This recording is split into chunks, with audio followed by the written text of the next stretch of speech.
Syederalun akibat kondisi cuaca panas membuat 2 hektar lahan kebun milik warga di Gampong Beraden, Pekanbadak, dan Lampaya, Kecamatan Lo'ngat terbakar pada Rabu 24 Juli 2024.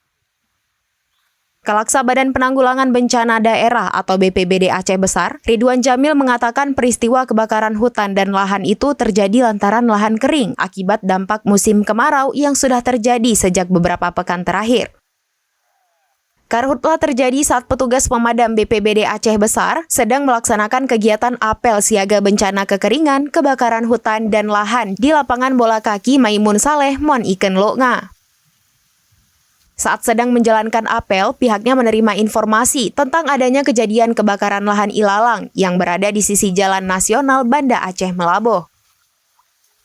Untuk kejadian kebakaran lahan ilalang yang ada di persawahan, api diduga berasal dari tumpukan sampah.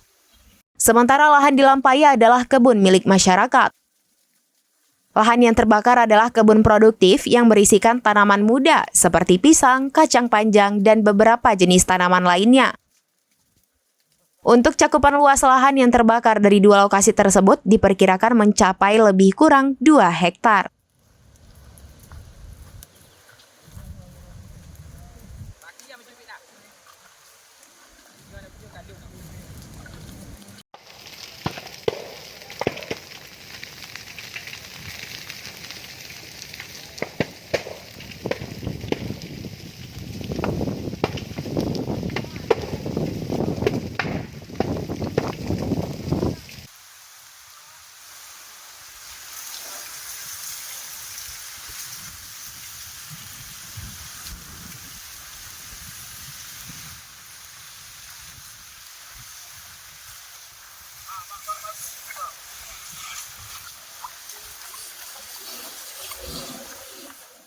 Dari Aceh Besar, Indra Wijaya, serambinews.com. Download Tribun X sekarang, menghadirkan lokal menjadi Indonesia.